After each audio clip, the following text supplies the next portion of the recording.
బలహీన వర్గాల ప్రజానికానికి అండగా ఉండే జోగి రమేష్ గారి ఇంటి మీద తెలుగుదేశం పార్టీకి సంబంధించిన గూండాలు, రౌడీలు, బ్లేడ్ బ్యాచ్ వీళ్ళందరూ గారు కలిసి పోలీసుల ఒక సహకారంతో పోలీసుల సమక్షంలోనే వాళ్ళ ఇంటి పైన రాళ్ళు అద్దాలు పగలగొట్టి ఎంతగా దిగజారిపోయారంటే పెట్రోల్ బాంబులు వేసి నిప్పంటించే విధంగా ఈరోజు తెలుగుదేశం పార్టీ గూండాలు డైరెక్ట్గా తెలుగుదేశం పార్టీ ఆఫీస్ నుంచి వాళ్ళు ఆదేశాలు ఇస్తే ఎవరైతే బ్లేడ్ బ్యాచ్ ఉన్నారో వాళ్ళకి ముందు పోపించి రౌడీ షీటర్ని, గూండాల్ని ఈరోజు తీసుకొచ్చి దాడి చేయించారు. అదేవిధంగా నిన్న ఒక కాపు నాయకుడిగా, ఒక సీనియర్ నాయకుడిగా, మాజీ మంత్రిగా పనిచేసిన అంబటి రాంబాబు గారి ఇంటి మీద, ఆఫీస్ మీద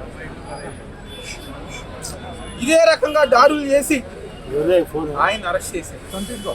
జోగి రమేష్ గారు ఇదే విధంగా వాళ్ళ ఇంటి మీద దాడి చేసి ఇంట్లో మహిళలు ఉన్నారో అన్ని గారు చూడకుండా, అంటే ఒక రౌడీ రాజ్యం, ఒక జంగిల్ పరిపాలన ఈరోజు ఆంధ్రప్రదేశ్ రాష్ట్రంలో కొనసాగుతుంది.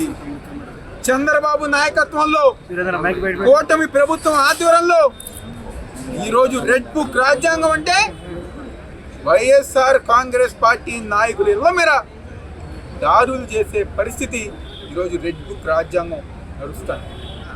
ఏమవుతుంది మీరు దాడులు చేస్తే? రేపనే రోజు గుర్తుపెట్టుకోవాలి, వైఎస్ఆర్ కాంగ్రెస్ పార్టీ జగన్మోహన్ రెడ్డి గారి నాయకత్వం వచ్చిన తర్వాత ఈ దాడులు చేసిన ప్రతి ఒక్కరి దగ్గర గుర్తొచ్చే విధంగా మేము ముందుకెళ్తామని చెప్పి అందరూ చెప్పుకుంటున్నాం.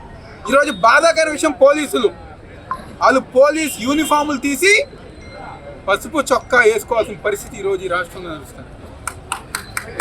ఈరోజు అన్యాయంగా ఈరోజు మా మాజీ మంత్రి, మా నాయకుడు ఇంటి కాల్ చేస్తే, ఇంటి మీద దాడి చేస్తే మాజీ ఎమ్మెల్యే గారు జగన్మోహన్ రావు గారు కానీ, సమన్వయకర్త అన్ని నాగేశ్వరరావు గారిని ఉన్నాం. మేమందరం గారా ఇంకో పక్క, ఈ పక్క నుంచి విష్ణు గారు, వెల్లంపల్లి శ్రీనివాసరావు గారు, స్వామిదాస్ గారు, రుహుల్లా గారు, అరుణ్ గారు, మేయర్, డిప్యూటీ మేయర్, మేమందరం గారు పరామర్శిస్తాం వెళ్తే అన్యాయంగా మమ్మల్ని అరెస్ట్ చేశారు. దేనికి? మేము వెళ్తే గొడవలు జరుగుతాయంట. పోలీసులు వాళ్ళు ఆలోచించాలి. పోలీసులు దేనికి ఉన్నారు? మేము శాంతియుతంగా వెళ్ళి, మా నాయకులు వెళ్ళి, మా పార్టీకి సంబంధించిన నాయకులు చూసి వస్తాము, వాళ్ళ వైఫ్ని సహకరించి వస్తామని చెప్పి వెళ్తే టెన్షన్ వాతావరణం అని చెప్పని మమ్మల్ని అరెస్ట్ చేశారు. ఎవరైతే రాళ్ళు, రాడ్లు, పెట్రోల్, సీసాలు విసిరేసిన వాళ్ళు మాత్రం దగ్గరుండి ఏపించారు పోలీసు వ్యవస్థ.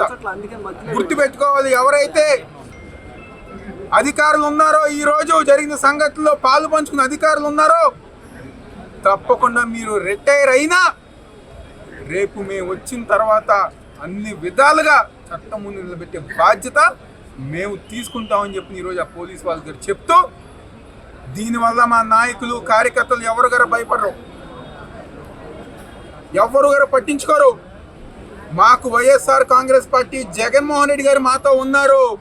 ఆయన నాయకత్వంలో మీరు చేసే, కూటమి ప్రభుత్వం చేసే ప్రజా వ్యతిరేక కార్యక్రమాలు ఇంకా పోరాటం చేసుకుంటూ ముందుకెళ్తామని చెప్పని జోగి రమేష్ గారి కుటుంబానికి, ఆయనకి మొత్తం గారు వైఎస్ఆర్ కాంగ్రెస్ పార్టీ ఎన్టీఆర్ జిల్లా పూర్తిగా అండగా, మద్దతుగా ఉంటుందని చెప్పని ఈ సందర్భంగా చెప్తూ ఆపడానికి ఏ విధమైనటువంటి చర్యలు పోలీసులు తీసుకోలేదు. అది సుస్పష్టంగా కనబడతాం. పోలీసులే గుంపు తీసుకెళ్ళినట్టుంది. వీళ్ళు ఎక్కడి నుంచి గుంపు మొదలయ్యారో కూడా పోలీసులు పక్కనే ఉన్నారు. చివరికి ఏ స్థాయికి వెళ్ళారంటే పోలీసులు కూడా తోసేసి వాళ్ళు చేయాల్సిన పని చేసేసి వెళ్ళిపోయారు. పోలీసుల మద్దతుతో, అంటే పోలీసులు తోడుగా వెళ్ళి చేశారు. శ్రీమతి ఇంటి దగ్గర ఖచ్చితంగా వాళ్ళని కలవాలి. అందరూ వెళ్ళిపోయిన తర్వాత ఈ